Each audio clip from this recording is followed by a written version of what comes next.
Now it's time to talk about monetization, how they have handled all of their games in the past, how their competitors are handling their games. Is there a chance that if they don't make this game a certain way, that it's just going to get overshadowed by everyone else? The Rivals devs have released 3 different games in the past. Completely free-to-play game. They make absolutely 0 money. I get shit for this when I say it, but Lovers was good for the overall interest in Rivals of Aether because it got the attention of furries. And furries, while they may have played this game for free, it's like you're getting them hooked. Furries have a suspicious amount of money. If the devs made a Lovers of Aether Claren body pillow, suddenly we don't even have to have this entire video because they have billions of dollars and they can make whatever they want. You can do what they did with creatures. You can compete in this game free to play. If you look at the actual like competitive side of Creatures of Aether, you don't need to like spend $1 billion upgrading all of your cards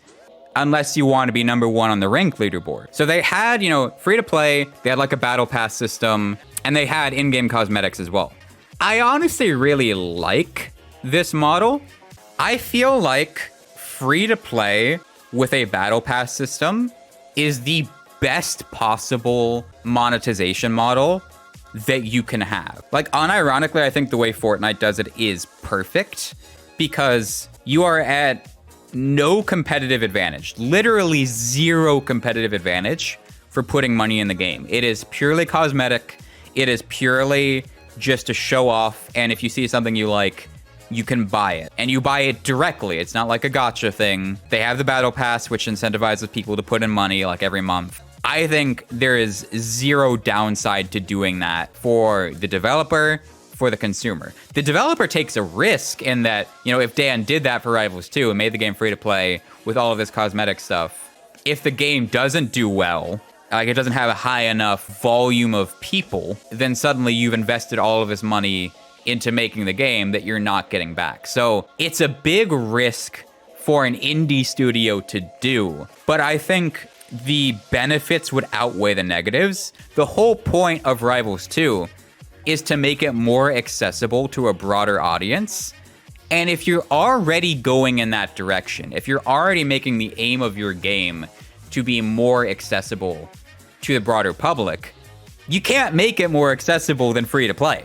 And they mention on their page, actually, we're not ready to announce the game's business model, but we're researching every possible business model, including requiring players to be on an exercise bike or the game closes. So yeah, they're not fully decided on it. They have the Rivals model, which is you just buy the game. I really think this is a bad idea for Rivals 2 because of what the landscape is going to look like in a couple of years.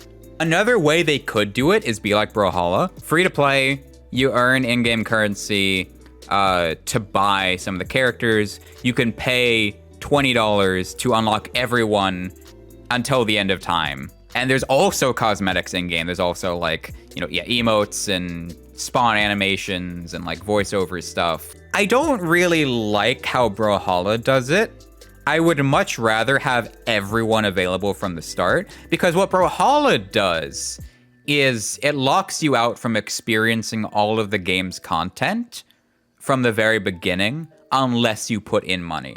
And it's kind of the middle ground. It's like, we need some guarantee that people are going to buy the game. So we're going to make it take a really long time to actually unlock characters if you do it free to play. You're going to have to grind the game out super hard if you want to unlock all the characters free to play.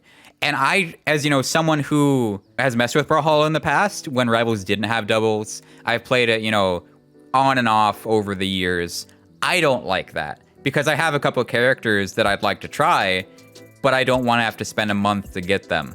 Because I'm someone who, I'm not going to be a super hardcore Brawlhalla player, but I'm also not interested enough to spend $20 on unlocking everyone. So it's kind of lose-lose, where, if everyone was free to play, I would be more incentivized to actually play the game and try everyone out and play the game more. And because I've invested so much time, I have this character I really like. Let me get a skin for them. Let me get, a different voiceover pack, because that sounds neat. The Brawlhalla way of doing things is understandable. It's a good middle ground, but it can be done better. I think they should stick more to the creatures model that they had. Get a battle pass system set up and make it so you can play everyone, so no part of the actual gameplay is behind a paywall. Because yeah, like we said before, first impressions matter so much. And if the first impression people have on this game is like, oh, it's pretty neat, I would love to try this character, but it takes a long time to actually get them, I don't think they're going to stick around that long. The strength that Rivals has as a game is in all of the different, unique character mechanics and all of the kits that they have. Like, that was the whole thing Dan talked about. The character mechanics and the Rivals is what sets Rivals apart from Smash and from other platform fighters. It's the fact that all of these kits are unique, have their own centralized theme. A lot of their specials interact with each other. There's a passive secondary objective for every character. And showcasing as many of those as possible is how you get people interested in your game. So for that reason, I do hope that they make everyone available from the very beginning. Because if they don't, look what game's coming out this year. This is a big, big deal because Multiversus is going to have 2 years on Rivals. Multiversus is coming out this year. If you look at what they're doing cosmetics-wise, the first image on the Multiversus page is that they have different skins for the characters. If you look here, different weapon skins, different cosmetic skins, emotes, knockout effects, voiceovers, profile pictures, announcer, banner, menu music, all of that.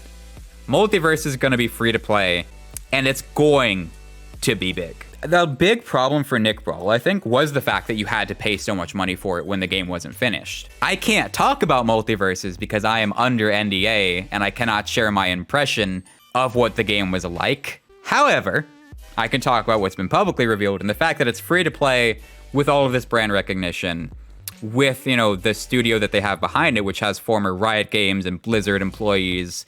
And, it's not made by the Slap City devs, which I love them to death, but they're an indie studio versus a AAA studio. Multiversus is the biggest threat to Rivals of Aether 2. More so than any of the mechanics, more so than anything else. Multiversus is the biggest threat. Multiversus has voice acting? Yes. Yes, it does. And Multiversus is going to be free to play. So if you have Multiversus released with 2 years of time to build up a player base, and you then say, hey, we have this other platform fighter that feels really good, just trust me, but you gotta pay $30 for it. With the amount of care that's going into Rivals 2 animations, it probably should be a $60 game. If they wanted to get their money back and make it pay to play, I feel like $60 is the only way they'd get their money back, but I don't know if anyone would pay for that for an indie game. I feel like the only way they're going to compete with Multiverses is if they have their game be free to play and have the gameplay speak for itself. Because I trust the Rivals devs to make the better platform fighter. I trust them to make a better feeling game than what Multiversus is going to do. Because of Rivals 1, because of how good that game feels, because of how the overall game pace is. And Multiversus is very, they're going for a much more casual appeal. It does look a lot slower from what we've seen in the trailers. It looks a lot more floaty. It looks like they're trying to go for more of the Brawlhalla crowd with more traditional platform fighter mechanics. Whereas Rival still has the appeal for the Melee and PM crowd and the people who like these faster paced games. And so there's still absolutely a market in a Multiversus world for Rivals of Aether 2. But if it's pay to play, then the people who would check it out because it's free to play and who would end up liking it because of the mechanics are just going to play Multiversus. Now, one thing to keep in mind is Rivals is now coming out in 2024 instead of 2023, which sucks because I want to play it. However, if Multiversus comes out and it's not a good game, and it's, it's free to play, so people will play it because people will play literally anything that's free to play, but the mechanics are, not that great, and then Rivals 2 comes along, people have had time to play Multiversus and not like the game, I think that's actually better for it. Preying on their downfall. I respect what they're doing. I think what Multiversus is trying to accomplish is crazy, having a good Smash-esque free-to-play platform fighter on PC. No one's done that yet, because Brawlhalla is such a departure from Smash. Brawlhalla is a much different game that attracts a much different type of audience. And you can see that, like, they're trying to capture that audience with putting a big focus on doubles. The fact that every character has a unique doubles move. The fact that characters have, you know, their moves work differently if you have a teammate, stuff like that.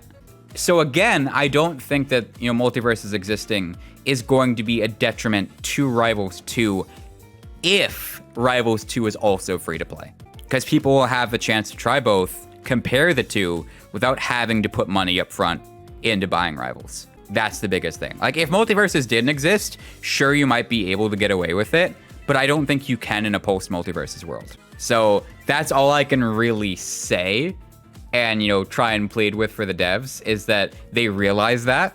Because the last thing I want to see, the absolute last thing I want to see, is Rivals 2 to come out.